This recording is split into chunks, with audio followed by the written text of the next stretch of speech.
So thank you very much for coming, everybody, to your living rooms.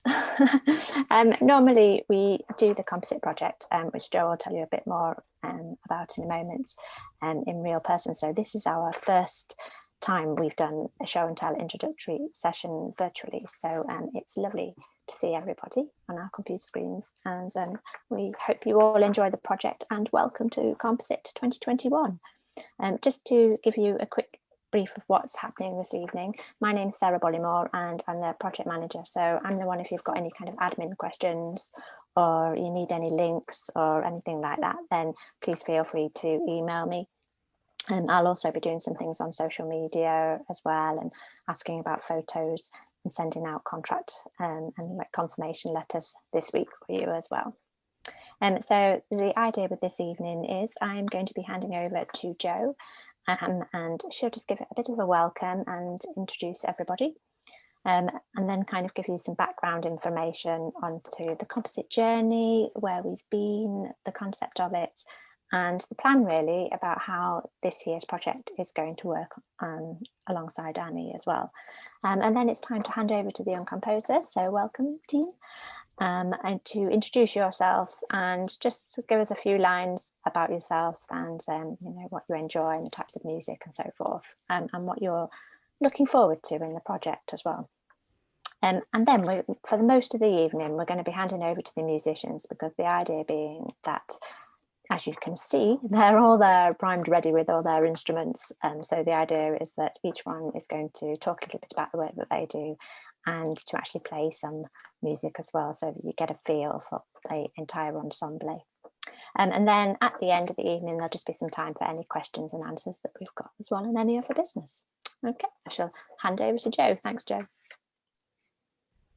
Thanks. Yes, I've noticed you're all obviously adept on Zoom because you're keeping yourselves muted, which, as you know, is a really useful thing in terms of not creating a circle of sound that mushes it up for everybody. So I'm Jo. In tonight's Zoom, we have our young composers, our project manager. We also have our main music mentor and support, which is Annie Whitehead. And we also have within the musicians ensemble, Jennifer, who has a double role because she is both a musician within the ensemble and our techno wizard, who is going to be producing the end result. She's chewing her nails now. And so that's brilliant. And whilst Annie and I's role is of mentoring and seeing you through the project from end to end, we are both musicians, and therefore, although our musicians ensemble is 5, there are potential added extras that we've not been able to do in the live version of this, principally because we've been too busy doing other things, so it wasn't possible. But because it's virtual, there are possibilities there. So I thought I'd just briefly tell you how this came about. As I said, some of you may have heard, this is our 4th one of the Young Composers Project, and my 5th one of doing a composers project in this format. And the reason it came about is because I am considered to be a maverick, principally because I play saxophone, and yet my background choice of music at the time was folk music, and there weren't many saxophonists who chose to play folk music. By maverick, it generally meant that people left the room or said rude things about me. So I got used to being a pariah. And along came this wonderful organisation called Distill, and it was called Distill Scotland at the time. And they did a programme free to artists that was about putting folk musicians with a broad view of the world into a workshop situation with contemporary classical composers, free jazz improvisers, and various other people. And it was one of the most liberating things that I've ever done, that I chose to do for myself, because like most of you, I'm guessing, whilst I may choose to create a certain type of music, I'm influenced by everything I listen to, and that is diverse. It's not one sort of music. So I hate being pigeonholed. And then came along all the new technologies, the wonderful things like GarageBand with jam-packed stuff that had these amazing programs for instruments, even world instruments, not bad at all. But then you put them into a program and actually they're not like human beings. And it made me think, you know, how many of us have an opportunity to go into a situation with musicians from different backgrounds, with different types of instruments that we may not have used before, and be able to create music with them, bearing in mind that they are human, so their responses are different and they can respond in a different way. So, you know, unlike a program where you ask it to do something and it does it, a human being will say, well, I can't do that necessarily on this particular instrument, but what I can do is this. In the history of classical music, the composer's role historically was never to completely write everything. That seems to have changed through the modern centuries, but instrumentalists were used far more in classical music to interpret the wishes of the composer. It's only in a modern day society that that type of composing has become so prescribed, and now of course you also have a conductor in between the orchestra and the composer, also interpreting for the composer. So it was about trying to break down lots of those types of barriers to music, to open up opportunities to young people, whatever music they're into, and just say, hey, we've got this wonderful bunch of professional musicians, they are great, they do this kind of thing, and how about creating a piece of music with them that is yours? And hopefully then maybe influences some of the things that happen later on in your life when you carry on your compositions and you think, how do I wish to proceed and what do I want to use?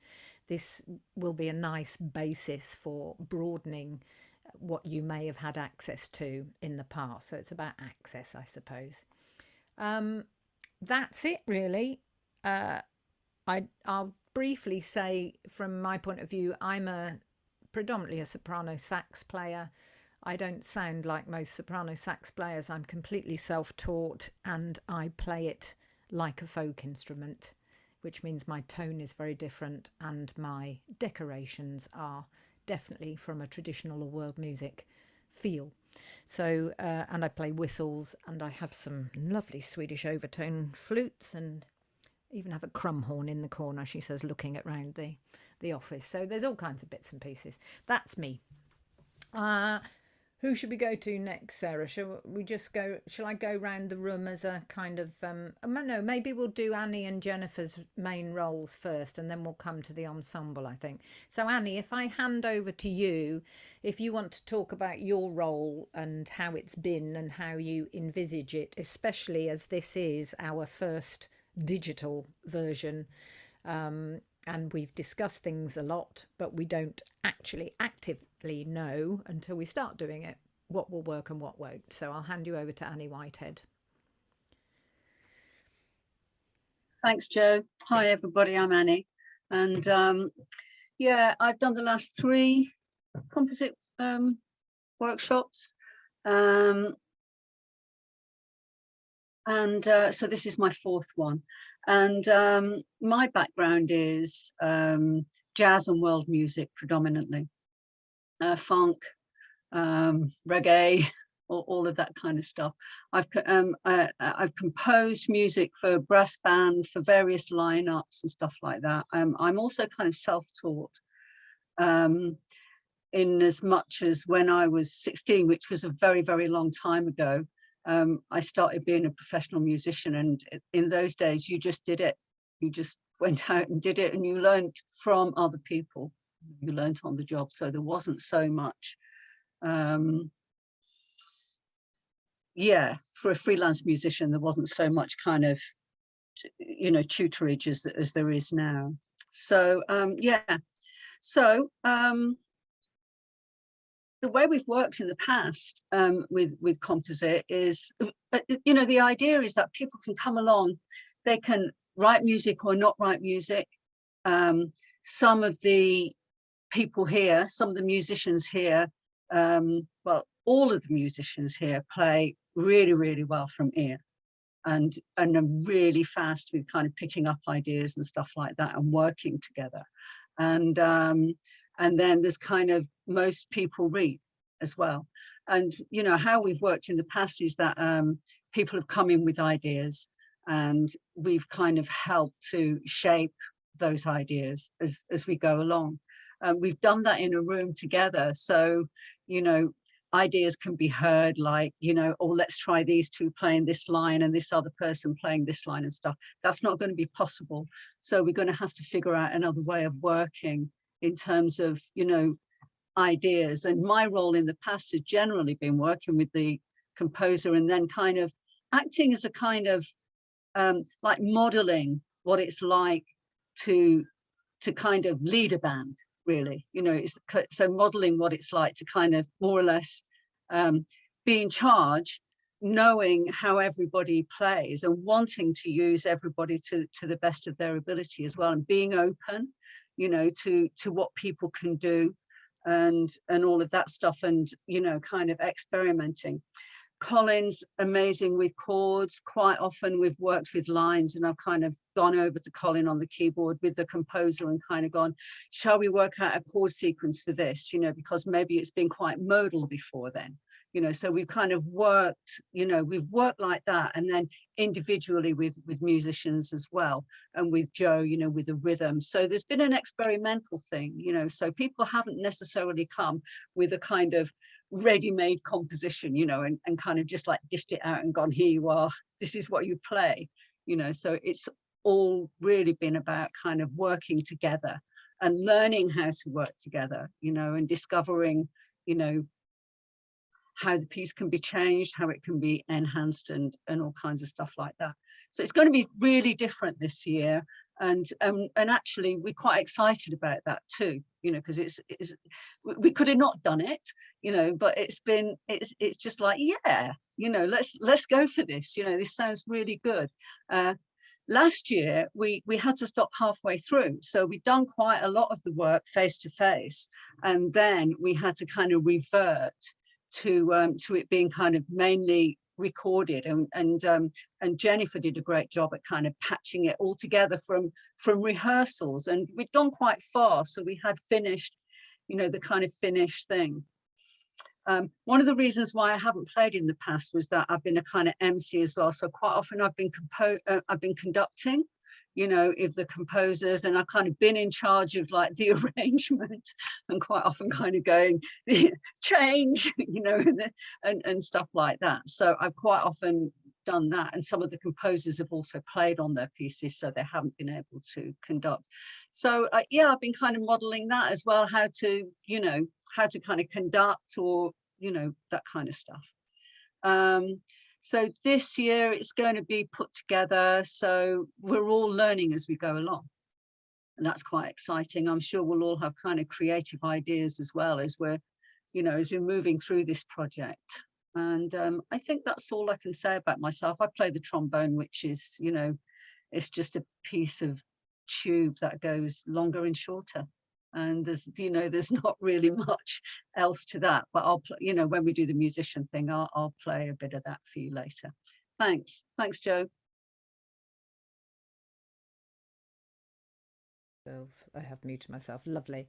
So yes, just to add a quick thing to that, and Annie did touch on it, that previously, just so you understand how it worked, we had 3 2-hour workshops with each young composer spread out over time, and the interim time was your time to be able to fine hone what it was, to listen to what was created by the musicians and think, well, I like that section, I don't like that, or wouldn't it be great if we could add this in here, and that sort of thing. So we're still aiming for a progression over time, but it might not be that we sit in a Zoom meeting for 2 hours with everybody each time. That's what we'll work out with each one of you. How is the best way to progress with your style of composing and how you wish to begin and stuff. So don't have any worries about that. We'll be sorting all that out. But there is time to kind of, it all comes to fruition in September when we have to have the final thing done and recorded, which is amazing when it happens. So I'll hand over to Jennifer and she'll talk to you a little bit about the technical side. And Jennifer, did you want to share a screen? You mentioned you might. Oh, I could do if just, yeah, at some point. Yeah. Am I able to screen share? Or... No, I'm not. Printing No. waiting, remove report. It should allow me to. No. I would need to be co-host. Yes, I'd need to make you host. I can just briefly make you the host, and then okay. you can take over. Just hold on a sec. I'll just do that. Yeah. Okay.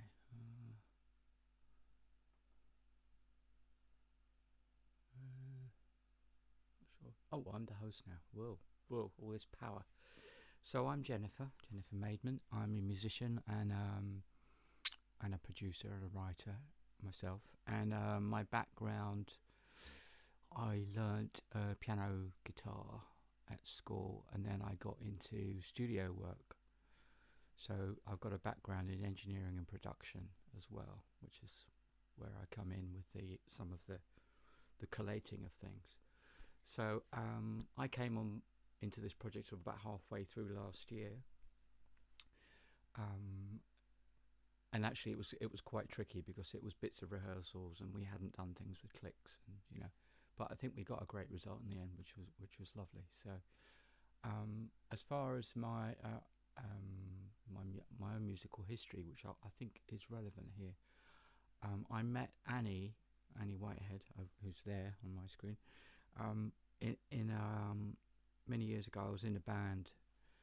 I wasn't quite a founder member, but not far off, called the Penguin Cafe Orchestra, and you might have come across the latest reincarnation of that. But part of the ethos of that band was not to have preset ideas about what music is. So one of the most well-known tunes was actually just a tape loop of a telephone with a rubber band and then some strings playing. That's a good example, and that's been used in films. And unfortunately I wasn't the composer, otherwise I'd be very rich. But I think that's a good example of what Joe and Annie are saying is like we're not prescriptive here. I feel so. My job is to listen to what you're bringing and what you want. How can we best get a record of that, and how can we bring it all together? I've produced a lot of records over the years. I've done a lot of pop music as well, some of which still gets on the radio, thank God. And what that's taught me, I think, is that the process of making music is very much a part of the end result. And at the same time, you might just want to bring something in that's just a piece of music and say, I just want that to be played exactly as it's written, and that's fine as well. But I just want to I just want to say that I think everyone here is open to ideas. It could be anything. You can see I'm surrounded by lots of things, and there's a lot more where this came from. I've got lots of guitars, lots of ukuleles, lots of basses. There's a piano there, but I would certainly defer to Colin in that area. But I've got tape recorders, I've got old wind-up gramophones. So just let your imagination, within reason, run riot, and we'll try and sort of figure out how we can make it all happen. And I'm really excited about the project. I'm not sure whether I need to share a screen. I'm sure you're all familiar with things like GarageBand. I mean, I would probably use this is called Samplitude. You're probably familiar with that sort of thing. This is just a sort of like a clever version of it doesn't work because this is just a kind of fancy version of GarageBand, really. And this is how we did the project last year. So we'll see what you want to do. Feel free. That's the most important thing that I've learned about making music and about making records. And when I say making records, I just mean literally a record of something. That's what all a record is. I'm not talking about necessarily records, that round black things. Is just to be free. I don't read music particularly. It's never been a problem for me. I've had a pretty reasonably successful career. probably would have been different if I had read music, and it's a useful thing for some people. If you've got music you want me to read, I'll certainly give it a shot. But I'm also very much a field player, and perhaps when we get to the musician part, you know, I can give you a few little examples of things you might want to play around with. I don't know. I think that's probably it for now. Yeah, any format you like. Thanks, Jennifer. So, what? Perhaps we go to our young composers next, and maybe if you just just introduce yourselves as Sarah said, and kind of talk a little bit about yourselves. Don't feel like you have to say much, just as much as you want to, but it just helps because while Stanny and I are aware who you are, the ensemble have not been party to your applications and stuff like that, so they're in a complete surprise mode at this point. So yeah, where should we go? Well, Ethan, you were first in. Shall we go with you first, if you want to unmute yourself? Yep, that's completely fine. So I'm Ethan. I'm obviously a composer and a trumpet player as well at Trinity in Laban. So I'm, currently kind of trying to figure out the minute how my trumpet and composition come together, which has been quite fun actually. And you were kind of saying about influences and things. A big influence for me is like film music and kind of like especially older film music, kind of the golden age kind of things, really nice things. And obviously because I'm a conservator, I get like I'm around kind of a lot of classical music a lot, and some jazz quite a lot as well when we're doing kind of projects with people. So yeah, there's kind of loads of different influences there that kind of have come together into a film-esque kind of style.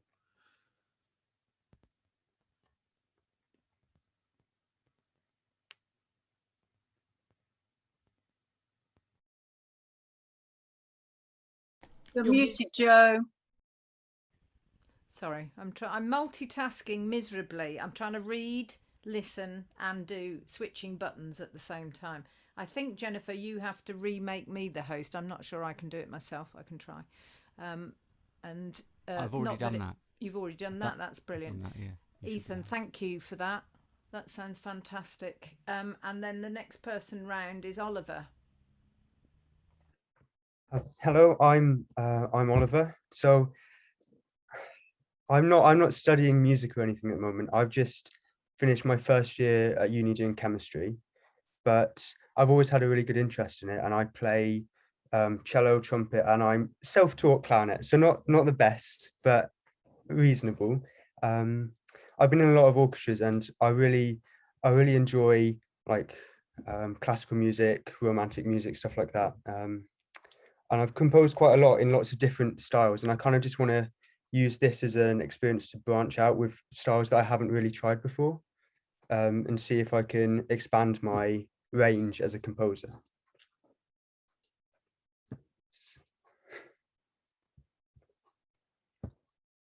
Thanks, Oliver.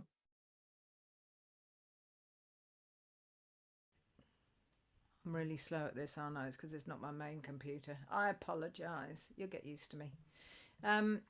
Mary-Louise, are you there? Can you unmute? Yes, I'm there here. You go. Cool. So I'm Lewis. I play piano and cello. I mainly compose contemporary music for string ensembles and piano mostly. Much of my influences come from film music, but the thing that I want to do here is learn about different instruments and different genres of music and how I could write that in the future.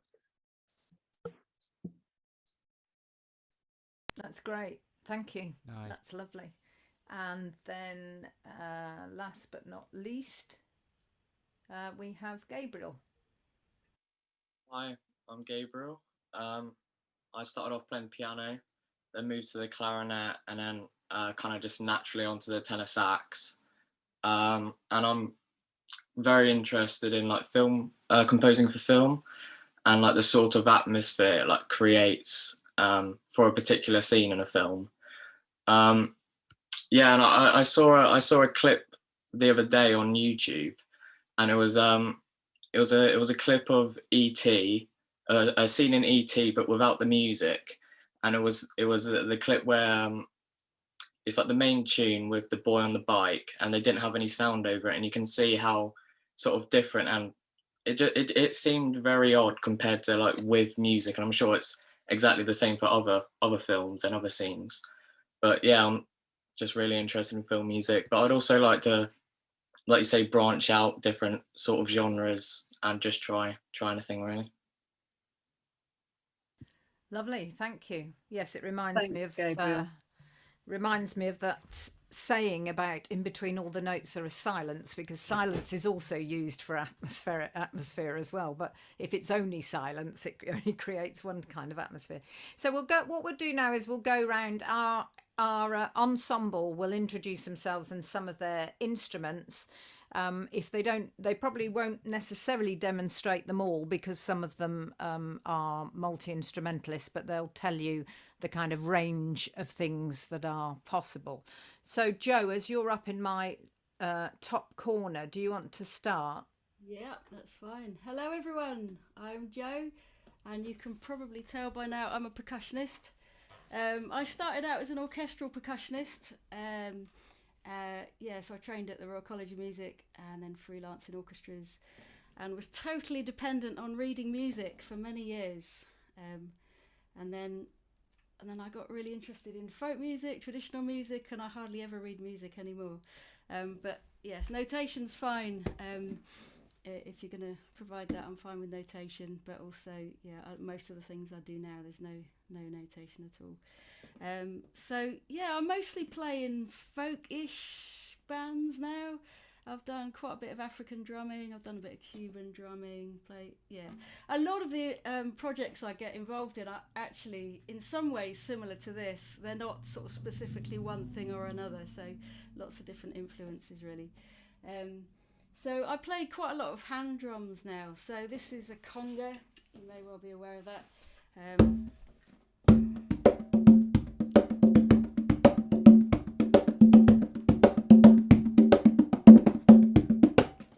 Okay, very often played in 2s or 3s, but quite a nice mellow sound. I really love the congas. I'm just going to go through 1 or 2 instruments I've got here, but I have got loads of stuff. So if there's anything specific you want, then do ask at some point.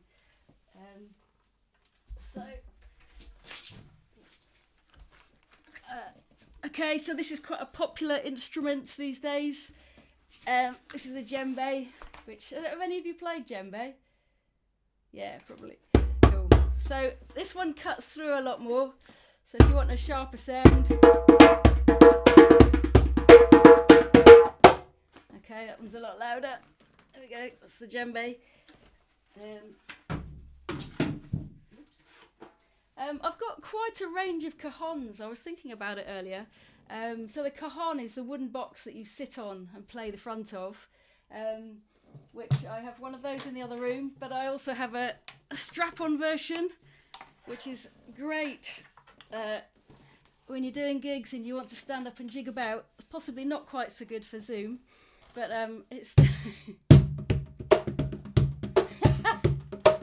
Thanks, Annie!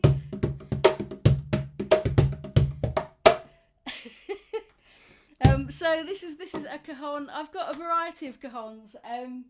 So if you like this kind of sound, but you want to experiment with it with slightly different ones, I've got a few upright ones, some with snares, some without snares. So we can look at all that kind of thing. What else have we got? Let's try this one. So have you come across this one at all? Anyone seen one of these? So this is an Irish drum. It's a baron. So if you go to the pubs of Ireland, you probably see one of these.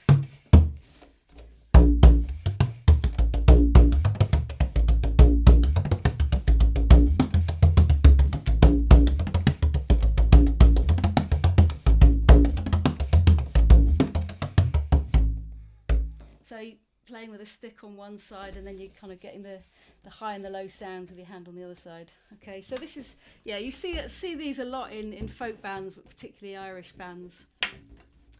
So that's the baron. One of the things that I do quite a lot of is spoon playing workshops. So this is the third year that I've been involved in this project, and I have to say that nobody has yet composed for the spoons. So if you'd like to take up the challenge, don't ask me how you write it down, but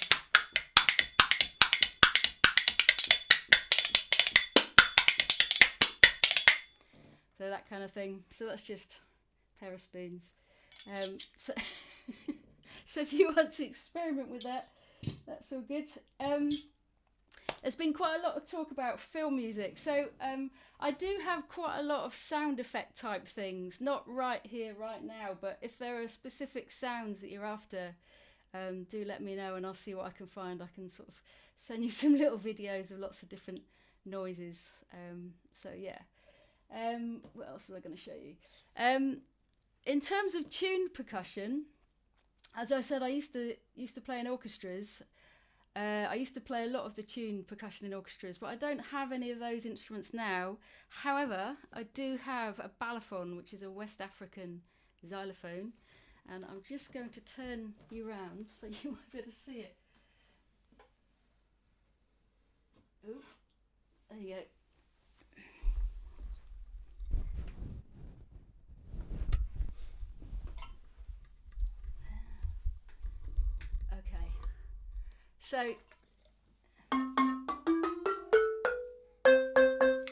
So this is a balafon. It's from Guinea. I use it a lot in groups that I play in. I play it very often in not a very traditional way. So, for example,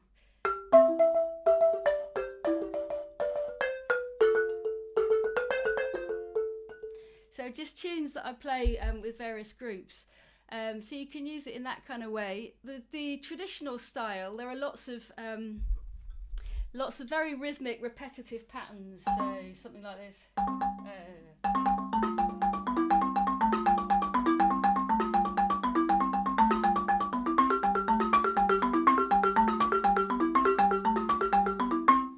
So that kind of thing.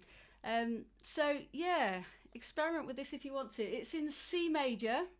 And just to give you an idea, it's sitting on a keyboard stand at the moment, but that's the underneath of it, just so that you can see what it actually looks like. So it's got gourds underneath to help project the sound. Okay, brilliant. So those are the main things that I wanted to show you, but as I said, I've got quite a lot of other stuff around. So has anyone got any questions about anything, any percussive stuff? You can save them up to the end if you're not, okay. You know, if you're not feeling like you've got a question just now. It's just if it's immediate, if you know you want to ask something, do. Otherwise, you know, we will have a question bit at the end. Yeah. Well, feel free to ask anything about any of the percussion at any point, because you know, the chances are there'll be plenty of other things that I can show you later on if you want different sounds. So yeah, thank you. So I'm looking forward to the spoons concerto, which is obviously going to come out of this. We live in hope. We have a big joke in this ensemble about the fact that Joe only plays the bongos, and the reason why that comes up often is because it's the one thing she doesn't have. So just so you know that, but we are likely to tease her about it on a regular basis. I did send a request in the chat box, and I do know that Joe now has bongo. I have a set of bongos. I haven't learned to play them properly yet, but I do have some. So you know. It's when she's doing schools workshop, the kids think they're all bongos one way or another. So it's great. Okay, thanks, Joe. We'll go on to Mel, as you're right in the middle of my screen. I'll hand you over to Mel Biggs, who's very excited today because her solo album has just arrived, but she'll show you her main instrument that is in fact on that album. It is, and it's right behind me as well. So I mean, I normally would say, does anybody know what this is? But on Zoom, it can be a bit complicated with everyone talking over each other. So I'll just tell you that it's a diatonic accordion, or colloquially melodeon. So in English folk, we know it as a melodeon. But it has many names across the world, and it's used in lots of different cultures. But in England is where I first picked it up. I have a background in Morris dancing, so I have a confession, I am a Morris dancer, and I have been since I was 10 years old. So I grew up in the world of folk, which is where I got to meet Percussion Joe and Saxophone Joe, and Sarah, who you'll get to meet in a minute. And so we play in a band together called Morai, and we are a trio with Joe Freyer and Sarah Matthews. But Joe May sometimes joins us to give us a boost on percussion for dance. So we play for Kayleys, we play for concerts. And I've been in various sort of lineups with Kaylee bands playing for dance, and I've been a Morris Tart over the years, which is a technical term for somebody that plays and dances with many sides all at the same time. But these days I mainly do teaching, so I am a melodeon teacher. And particularly in the last year, with gigs drying up, I have thrown myself into that, particularly online, which I was already doing, but I have a series of courses that I build. I'm a bit of a tech head, a bit of a nerd and geek. I have a WordPress site that I build stuff into and sell courses to people. But yeah, I have just launched my new album, which I am very, very pleased with. It was made during lockdown, so it had its complications, but it's arrived. And I'm really interested to hear how many people here have mentioned about film music, because that is a big influence on me and the music that I've made in this album. And I'm not ashamed to say it. Penguin Cafe Orchestra have influenced me heavily over the years as well. I grew up listening to them. My dad used to play them in the van with us as kids. So I have to keep pinching myself that I'm here working with Annie and Jennifer. It's incredible. So yeah, I'll give you a quick brief tour of my instruments. Now, as you can see, all of the top line ones are available for this project. With the diatonic accordion, diatonic means basically that they're limited. They don't have the full range of notes. Like Colin and his wonderful 88 key piano, I only have certain keys. So is it 88 keys? You can tell them later, Colin. I don't know if it is or not. But I only have a selection of notes, which you might think is a bit weird and random, and really it is. But within the set of limitations, you have lots of options. I treat it like a puzzle solving instrument, so I've never shied away from trying anything that this project or other projects have thrown at me over the years. I've played jazz numbers, I've played atonal pieces that have got a lot of chromatic notes in, a lot of which I don't have, but I'm essentially fully chromatic, but not in every octave, if that makes sense to you guys. So let me quickly grab my main instrument. This one here is, you can see there's 2 rows of buttons. This is my DG instrument, so I think of this like my fiddle. In terms of the range of pitch, it's like my fiddle. The one behind me that looks identical is my GC, and that is viola range. So there is that kind of toppy and more bottomy treacly end of the stuff, and then either end I have my CF and my B flat, E flat. So depending on what key you are composing in, and you don't necessarily even have to have a key, as I've said, I've played atonal pieces as well, I will probably choose the instrument that I feel would work the best for the key signature that you're writing in. But they also have different tones. So I've been told already that if you want more detail, I'm very happy to give up half an hour for you guys to come back and have a more in-depth chat about this instrument, because there's quite a lot of stuff that I could tell you. But just briefly, I'll give you a quick run through of the sounds that this produces. So this is the main keyboard. As I said, you've got your scale of D on the outside row.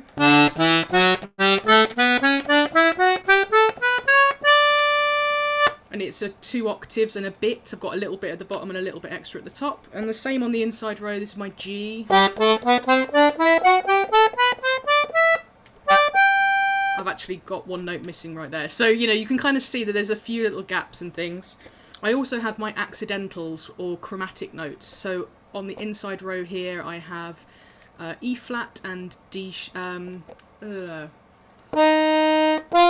natural, and on the outside is B flat and G sharp. But I don't have those in any other octave. They are fixed in octave 4 and 5, I think it is. But as I say, it's never been a problem. We've worked around it, and it might kind of give you a few things to play with, but do talk to me if you're concerned if it'll fit, because I will make it fit until I can't, basically. So don't fear that you will give me something that I can't play. These little buttons here change the voices. So if you're familiar with, church organs is how I think of it. So I can pull in different voices. This is a 3-voice instrument, and what that means is that each note could be produced with 3 reeds on the inside. So at the moment I've got it set to have 3 voices engaged. So there's kind of a little bit more of a sparkle to it, a tremolo as we call it in the melodeon world. Or I could drop just to playing on single reeds. So I've got a low voice.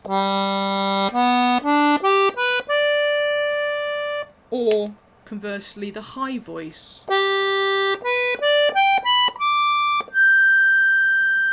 And they can be brought in different combinations with all of these switches that are here.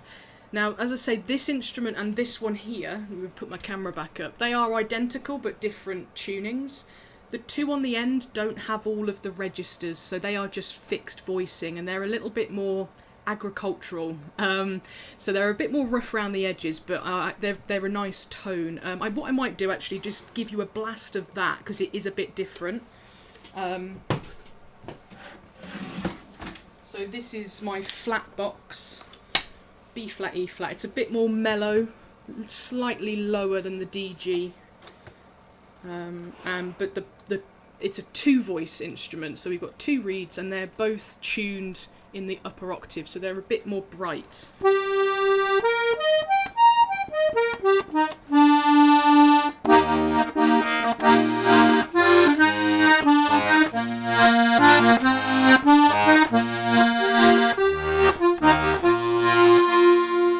One of the other things as well, I always forget to mention it, 3rd time round on this, but I always forget, I can play melody and chords.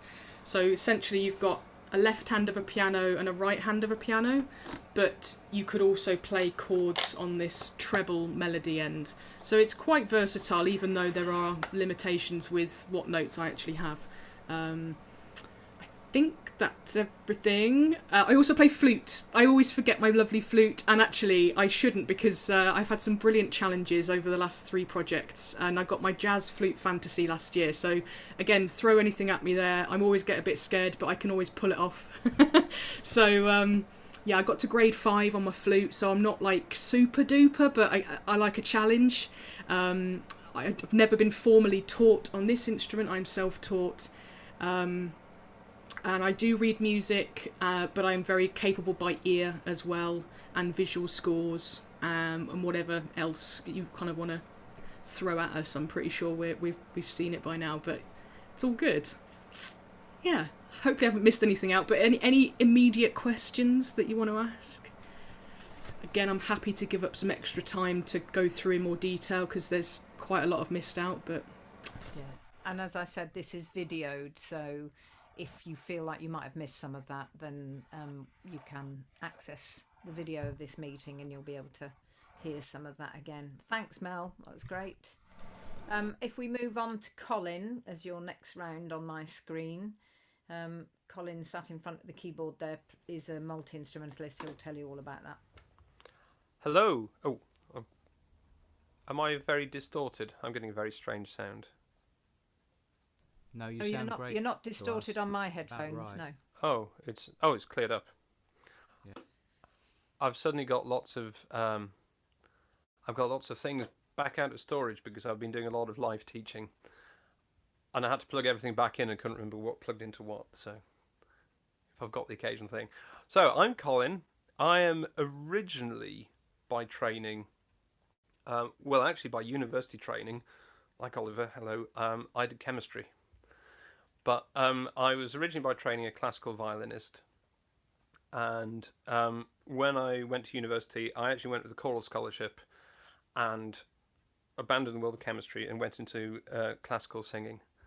So I'm my main musical training is as a classical violinist and a classical singer, and that's what I have performed as initially.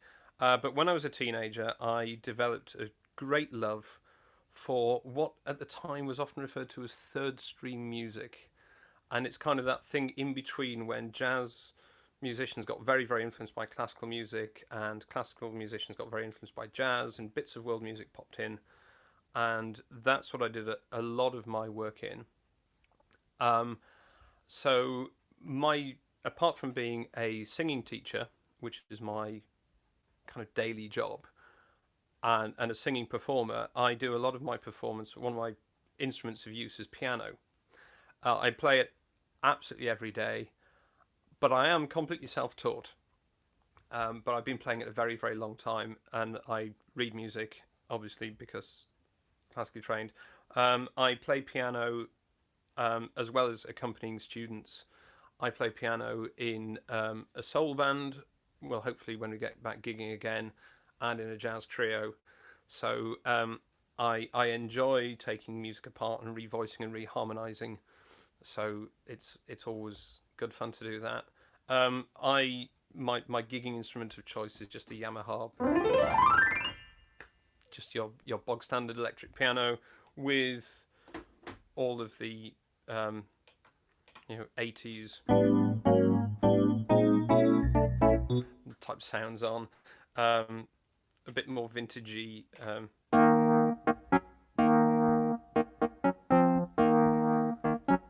Everyone knows these, and bit of jazz organ if you want.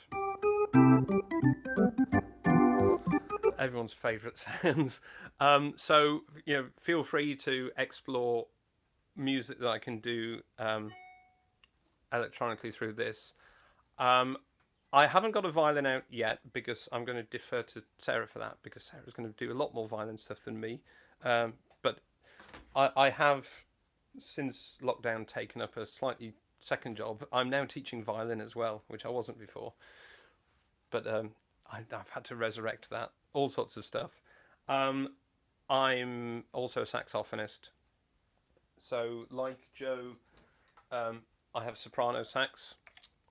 We do sound quite different when we play. I think I would probably describe mine as a little bit reedier. We might hear Joe later, but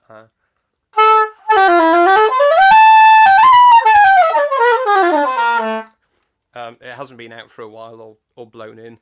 I do enjoy it, but I love this whole beast, which is an old Pan American 1940s tenor sax. You probably know what tenor saxes sound like.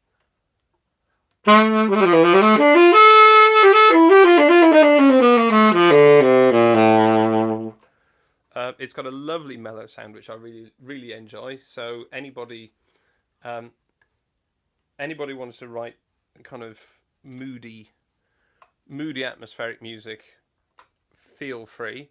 I have occasionally crossed over into folk. I used to play for a while violin and mandolin and a bit of doubling on guitar and vocals and keyboard for an Irish band, which sadly over things has disbanded. But one little challenge, which is probably unexpected, I had a lockdown challenge. Everybody should learn something new. This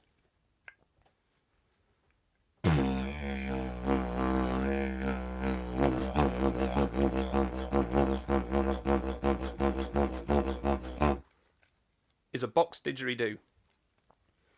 And Joe will be delighted to know it plays in C, so it would match her balafon. So if anybody wants to orchestrate something for a didgeridoo which plays a C, with a balafon and spoons, then we're all set. So again, any questions? I'm happy to cover any instruments. if people do want to use voice, please feel free to talk about sort of range and practicalities. I'm a classical tenor. I have sung operatic roles from Handel through to Wagner. Wagner's fun.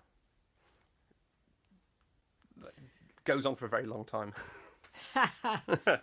Thanks, Colin. That's brilliant. Thank you very much. We'll move round to Jennifer, who's next along the line. Right. So yeah, I should have said I do sing as well. So if that's useful to anybody, I'm not a tenor. Or I don't know what I am. Something else entirely. Very loud, Jennifer. Did you say I'm not very loud? No, you're a bit louder now that you're a bit closer. How about that? Is that better? That's good. Yeah. Okay. Yeah. Well, I mean, my main thing is things that I pluck, basses and guitars and things. I mean, this is an acoustic guitar. I'm sure you've all seen one of those. Is that really loud or soft or sort of okay? Yeah. So, you know, you're talking about film music. I mean, everyone's familiar with sort of chordal things, I think, you know, and sort of folk things. But also, you made me think of years ago. I did a film score with two colleagues for a film called All the Little Animals, which was one of Christian Bale's first films. And there's a scene in there where it's a long scene. It's just music, and Christian Bale is digging a grave. And I think it would probably be quite a kind of threatening scene anyway. But there's a guitar which I played, and it's just doesn't sound like anything, does it? And then but then there's this string going. Da, da. It's an old Penguin Cafe piece which we re-recorded, and then it goes.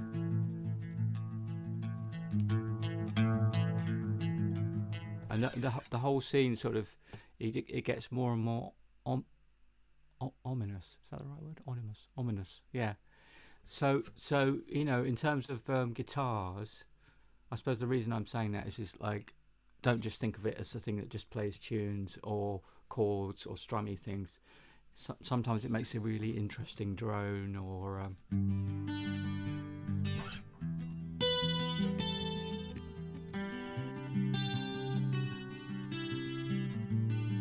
You know, it can be sort of, it can be lyrical.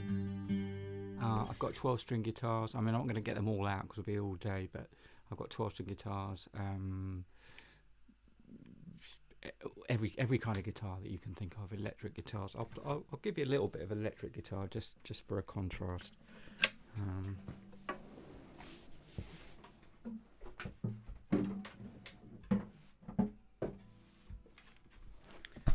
And again, I mean, I'm sure you've all heard electric guitars many times, but it's a very I'm done with my cable now. It's fallen through the cracks. There it is. You know, it can sort of be funky,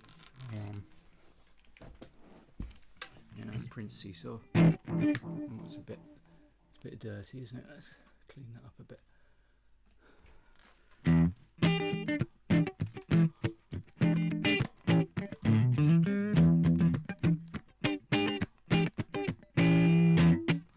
You know, or it can be again,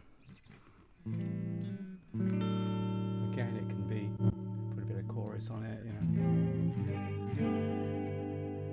And you know, you might be really familiar with guitars, but if you're not, and you can always just find something on a record and say, oh, I want it to sound a bit like that, and I might go, oh, well, that's a Strat, you know, with the chorus, or you know, we can go all the way to sort of really open to anything, yeah. You know, anything you want to do is fine. So, bass is my sort of probably the thing I find myself doing most of these days. A bit of bass again. You know, it can just be a funky thing, or it can be. Let me me see here. Let's just take all the effects off. It's a really old bass this, if you're interested in old things. It's a 1962 jazz bass.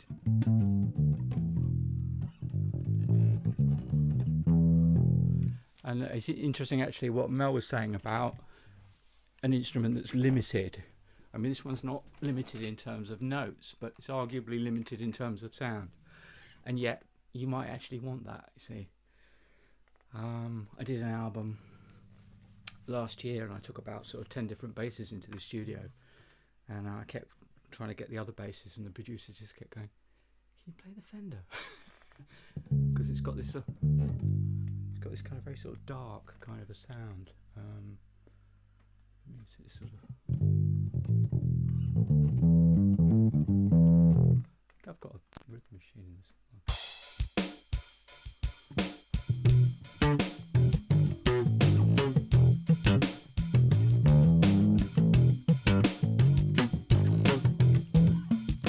You know, you get the idea. I mean, it's quite a versatile thing, a bass.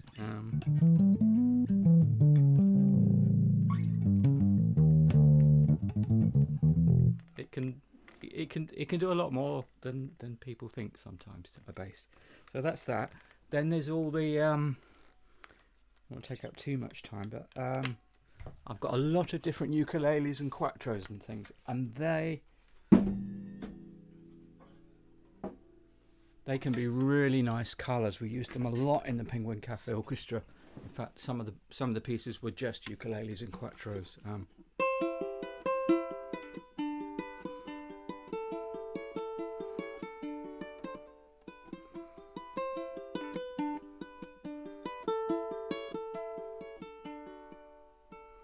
I know that they use a lot in schools now, so they've sort of come to be seen as slightly sort of toy. But I think they can be a really lovely sound. I've got a bass ukulele, which is also, this is a handmade one. It's not like you do get them in the shops. This one was actually made from local trees by a local.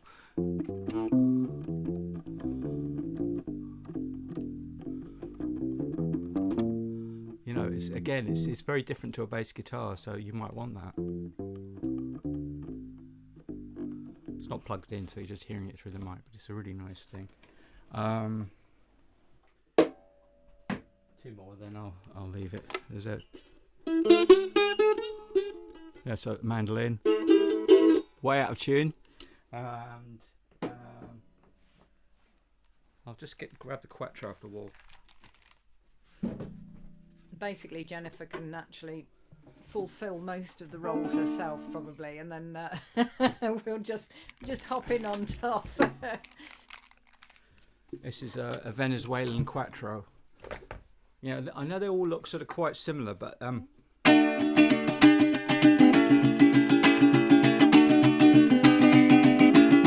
see, it's very brash. You know, in a Venezuelan band, you'd have like probably 3 guys with these, and maybe a couple of trombones and some singers, and it's made of really thin wood, so that it's very bright and it cuts through. So you know, that's my role really, is this interesting, wacky sounds. I've got a nice collection of old 78s if anyone's interested in that. But you never know, you know, anything goes. So I don't know what else. Any questions, or, you know? Any questions at this point? It did make me just immediately think about electronics. You know, if any of you want to actually import any sounds into your piece, we're open to anything, basically. We'll either try and find them for you, or if you have something, you happen to be outside recording a particularly noisy tractor going past and want it as part of your piece, then that absolutely, is absolutely fine as well. We really want it to tape be loops. Yeah, you want name it to it, be as wide as you want it to be for your piece. Yeah. Thanks, Jennifer. That's brilliant. Thank you. And Sarah, you're down the bottom of my screen. Hi, can you hear me okay? Nice to see you all, and lovely to hear all about your composing ideas and your musical journey so far. So I'm a music teacher and a healthcare musician, and also play in various lineups, including lineups that involve several people on this screen, and play for concerts and dancing events when I can. And I have to also admit that I am a Morris dancer too. So I was kind of first brought up musically in the classical world and trained to a fair standard. Didn't go to university with it, but I can read music. Anything that I can't quite read, I'll go and ask Joe May or Colin probably, because they'll they'll assist me with various things. But I do read, and it's very good for me to read and use those skills. I play a lot by ear, and I enjoy writing my own music as well. I'm very much a bowed strings player. I've tried other instruments and they don't work very well for me, so I've stuck to bowed strings. It seems to be my thing. Oh, and I also love singing as well. So you'll be very familiar with the violin, I'm sure, or the fiddle as I more often usually call it. I'm just going to play a little snippet of a piece that I wrote January last year, and it just might give you a little idea of some of the playing styles that I suppose are perhaps more typical of my playing, in terms of them being a little bit more on the traditional or folk style kind of scale. There should be little bits of ornamentation and things. I can't remember exactly what I do in this piece, but we'll find out. This is a little tune called Feathers of Pink and Grey.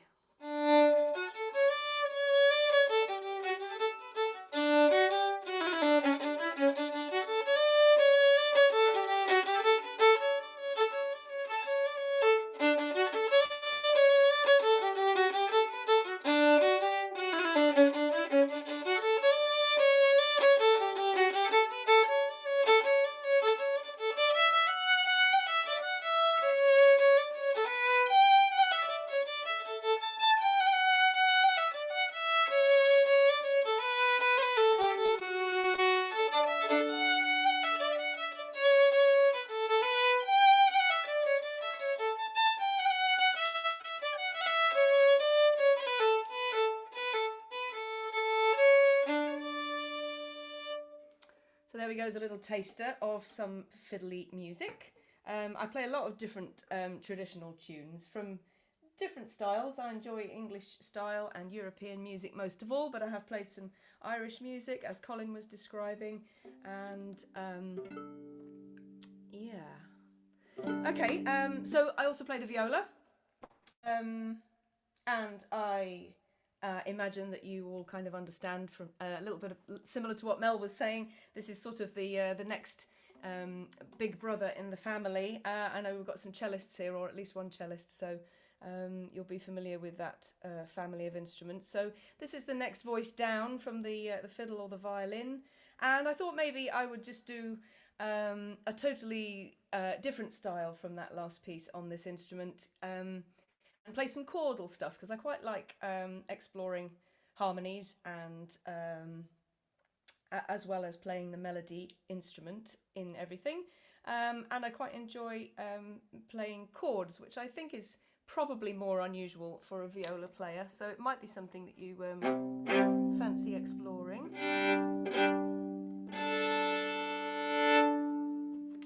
So here's a little traditional piece, a little snippet of, but I put it into 5-time because I fancied it.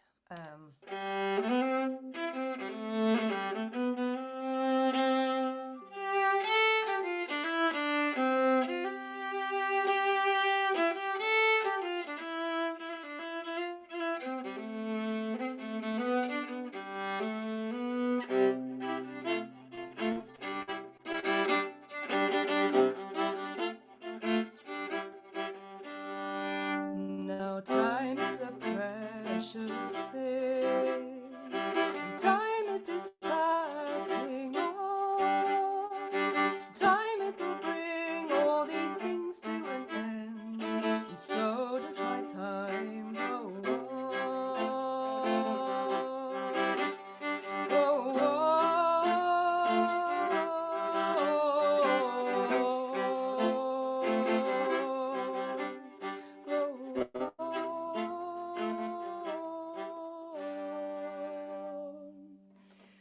we go, a little bit of voice and viola. And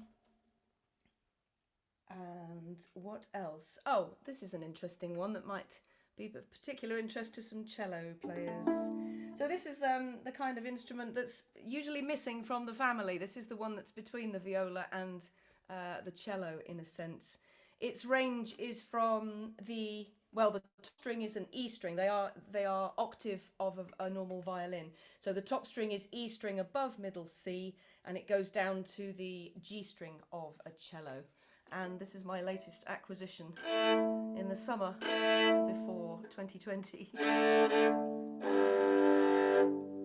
So I'll play you a little bit of an 8-time piece on here that I wrote.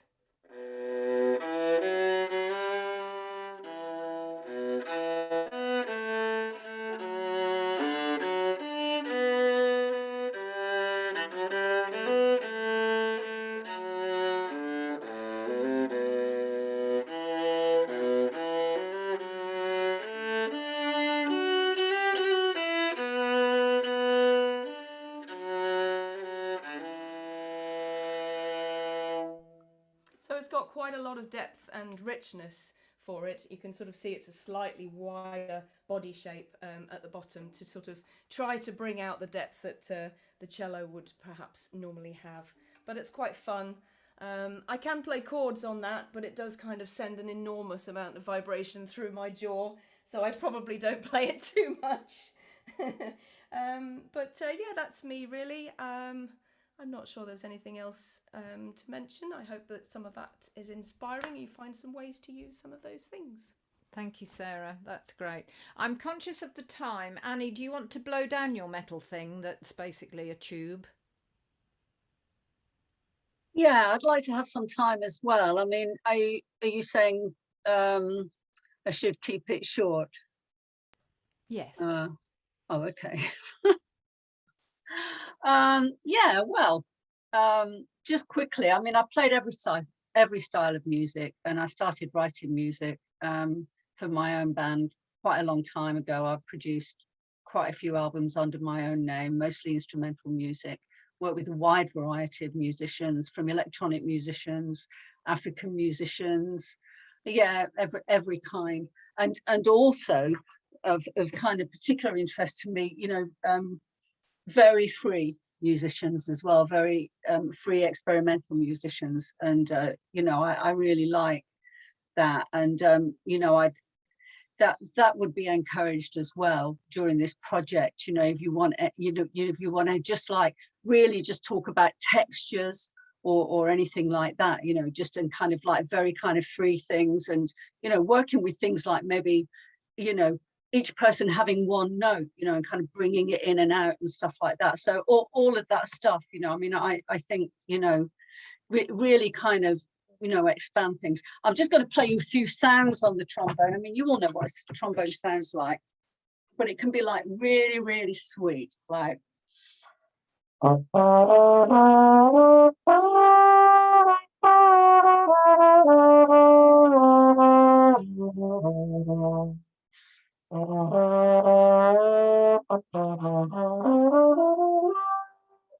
Funky.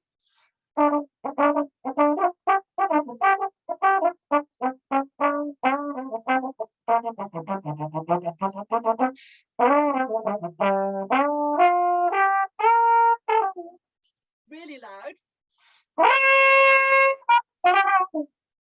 Really soft.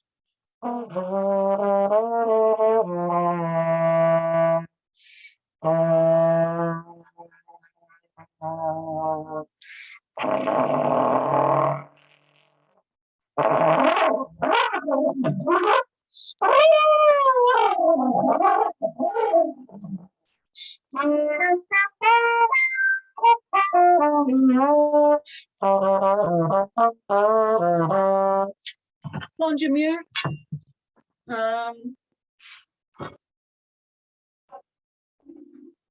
I'll get another one.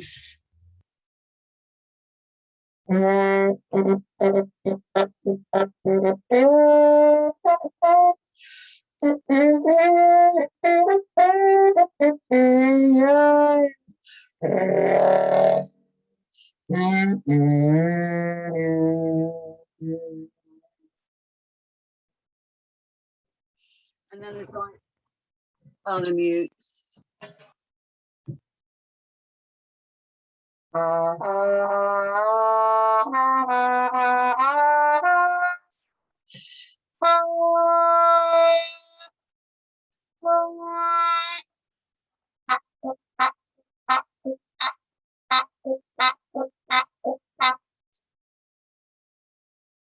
Those kind of things. I think that's enough from me. Brilliant. I'll finish off really quickly. I just wanted to say, in addition to the sax, I have a whole range of these things, otherwise known as penny whistles or traditional flutes. They are very like the diatonic accordion. They come in fixed pitch keys with, so if it's a D penny whistle, it likes to play in D major, G major, E minor, B minor. And they sound like this.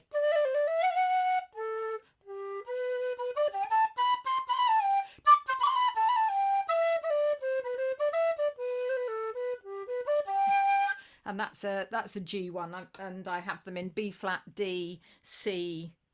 That's probably about it. And the sax, I basically, as Colin says, it's just a different tonal thing. This will be completely dry. And I tend to play it like a penny whistle, I suppose.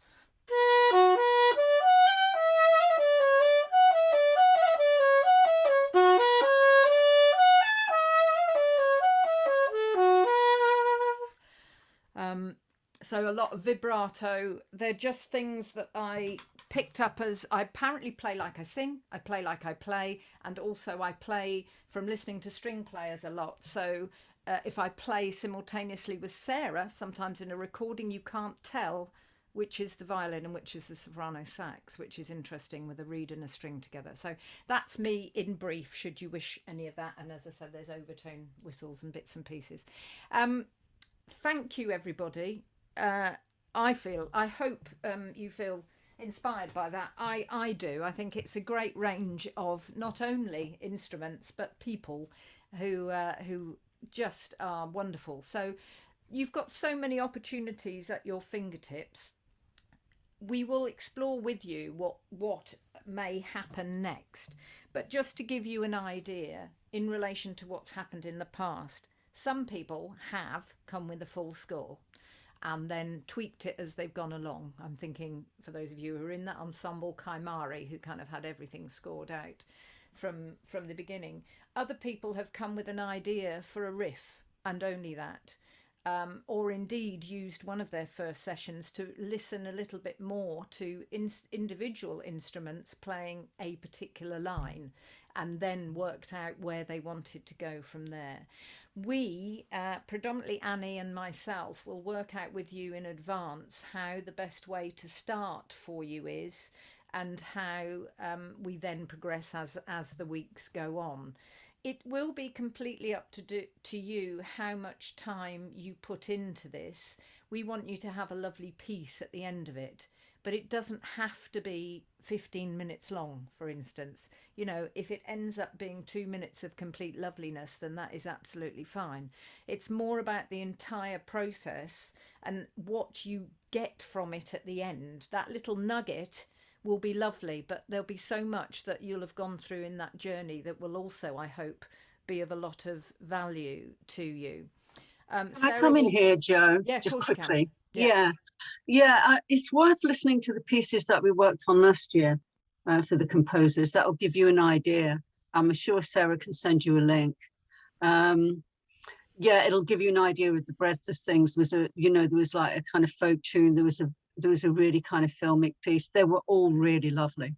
And I was going to say that earlier and forgot, so I just wanted to say it before the meeting ended. I think the last two ones are on the same SoundCloud channel, I think. So there's about 8 or 9 pieces that you can have a listen to. It's really worth listening to. I suppose I was talking about last year's because last year's will sound more like this year's. The year before was a live performance, but last year's was put together in the studio. So, yeah. Yeah, that's a good point. Yeah. And I'm sure Sarah will have some practical things. There is stuff around communication.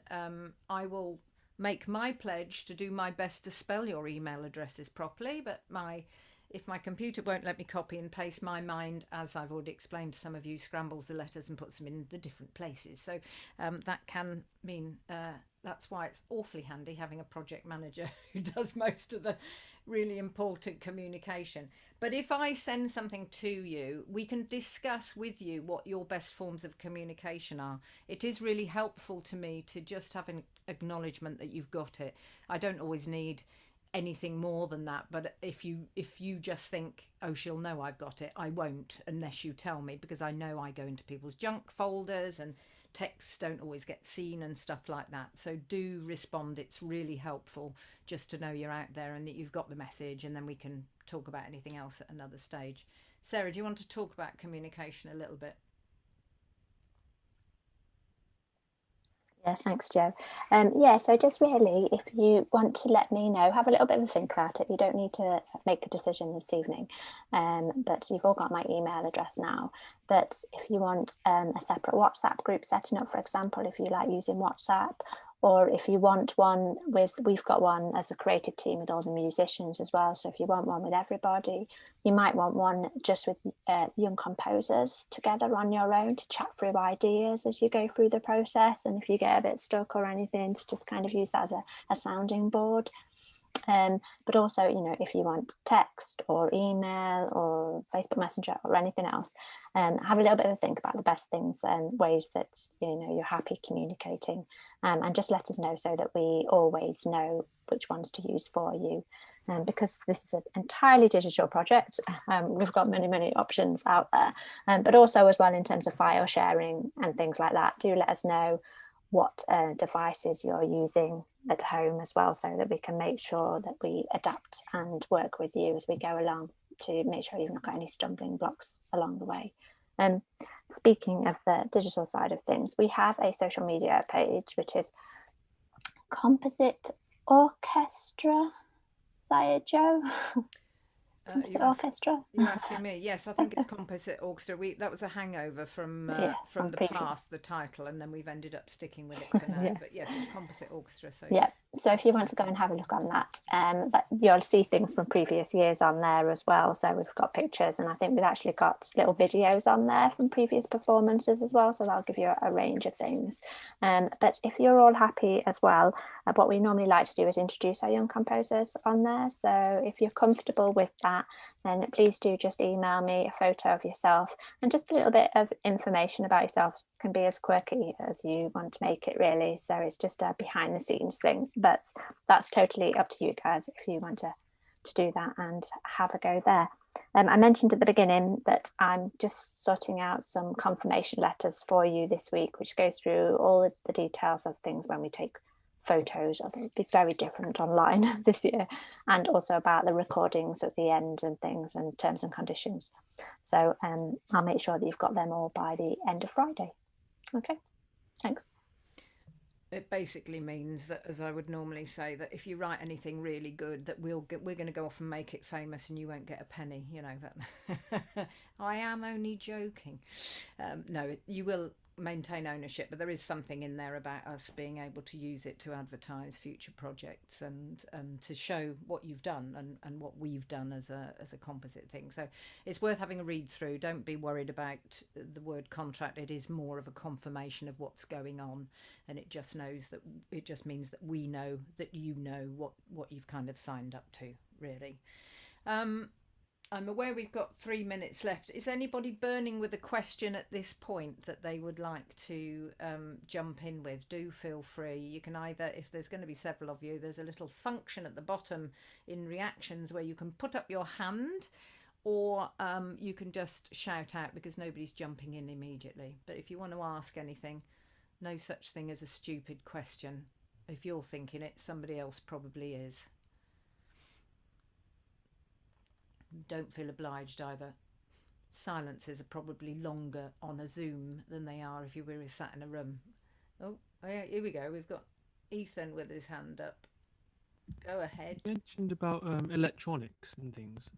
What kind of things can we use? Is there any specific no-nos with electronics or anything?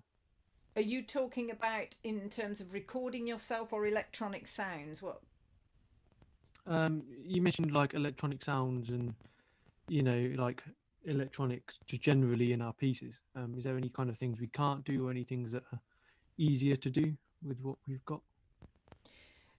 What I'd say is, you say, you know, if you've got access to electronic sounds that you want to use, then, you know, you're welcome to play them in the piece and to bring them. I know that Jennifer's got kind of, you know, access to various sounds, and yeah. So, I mean, if it's something that maybe you want to describe, then, you know, we'll talk about it. I mean, I don't know where, you know, yeah, I'll leave it there because I just want to check something with Joe first. But yeah. And one of the things, the practical side we're going to work out with all of you, but one of the things that it might be that we create some kind of rhythm track if it's that type of piece, in order to be able to slot things in easily on top of a backing thing or whatever. All of those practicalities, and if it's free form, we'll work a way around it. You know, that side is going to be worked out between kind of the musical side with Annie and the technical side with Jennifer, and yeah, anything goes. Mel, you've got your hand up. Yeah, one of the things I just wanted to reiterate is, and I don't know if this has been made clear to you young composers, but when we were chatting last Friday about how this project might take form, we don't know. I'm just going to say that really clearly. We have no idea. So it really is open to your guys' ideas, and if you want to trial something and just test something out without knowing how it's going to go, we're up for that. And I think using this digital platform, you know, is something that we've all had to get used to over the last year. Musically, it's really tricky to play music in the way that we're normally used to, but it gives us a limitation. It gives us other ideas to play with. Kids playing in the background. Do you want to use those kind of ambient sounds as part of your piece? Do you want to use lag? Do you want to play with phasing? Just putting those ideas out there. We don't have to do it, but it's just, do you want to take elements of what we're doing online and how we're doing it into what we end up creating together? So just wanted to make that super clear. Thanks, Mel.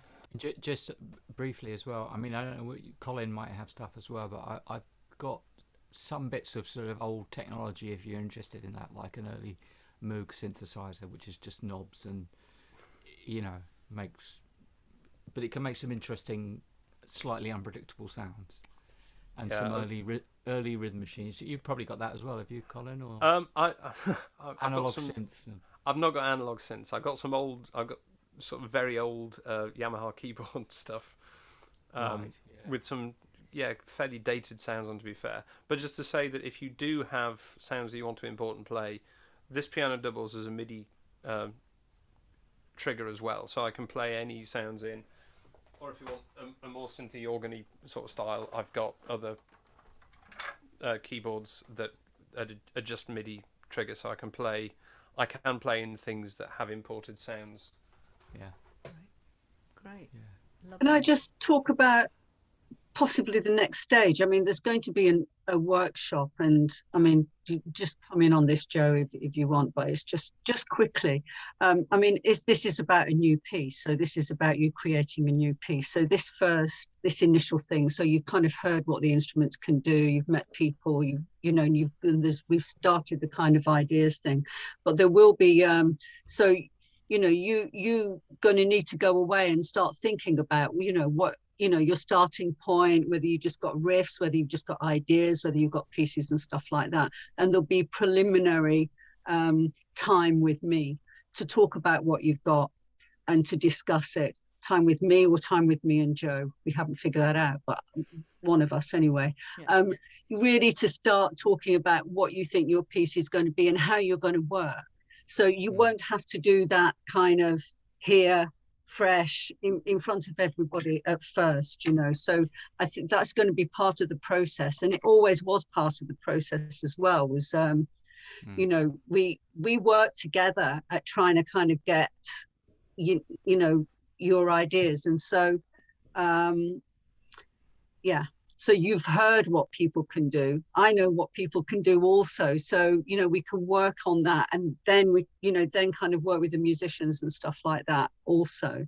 So just to let the young composers know that that's probably how we're going to work. from the start. When it says we don't know what, you know, we do have an idea of how we're going to start working, but we don't have an idea of the end result, you know, so there's going to be all kinds of new things coming up. But there is a kind of structure to start that. And so when we have our one-to-ones, you know, it's, you know, you can ask anything or you can share anything, you know, you can say, oh, I've just got this idea, you can sing it to me, you can play it to me on the keyboard or on your instrument or whatever. And we can work a little bit with your piece before it kind of comes to the you know, to the musicians. And just one point that's kind of coming off the back of that. Over the years, we've had both young composers who've played in and those who've chosen not to. So, you know, you do feel free to include yourself in the piece if you want to, but don't feel obliged to. If you want to sit back and just listen and create and let other people create the sounds for you, that's also absolutely fine. So, you know, again, it's part of the anything goes mode. But if I say that to you, when we send you the SoundCloud links and stuff, you'll be able to say with the live performance, you'll clearly see where there's a young composer playing in and bits and pieces like that. So yeah, cool. Okay. Anything else that you can think of that you need right now this minute? I know there'll be lots of follow-up bits and pieces and lots of follow-up questions, but as Annie said, now's the time to just start thinking, oh wow, and let your mind rove and have a think about what you want to do. And we will be catching up with you. Sarah, as I've mentioned on some of the emails, it has the task of coordinating diaries and bits and pieces. We are aware that we need to work around everybody.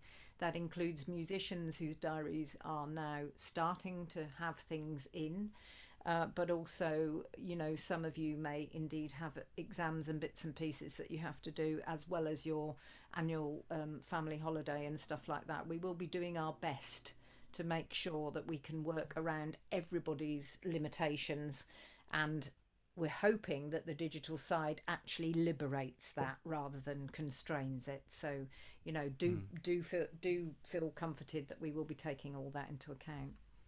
And unless anybody else wants to say anything else, I would like to say thank you all very much for popping in, and I hope it's interesting. We look forward to, well, the end result, but the process is always fantastic, especially, as we say, when we don't know what we're doing and how we're going to get there. That's the fun part. That's how the journey starts.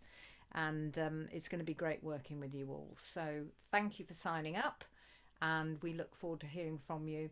And yeah, don't worry, we'll contact you. You don't feel you just have to get in touch straight away unless you've got a question that comes up. You know, we won't leave you dangling. We'll talk to you about it. And I'll let you know how and where you can find a recording of this meeting should you need to.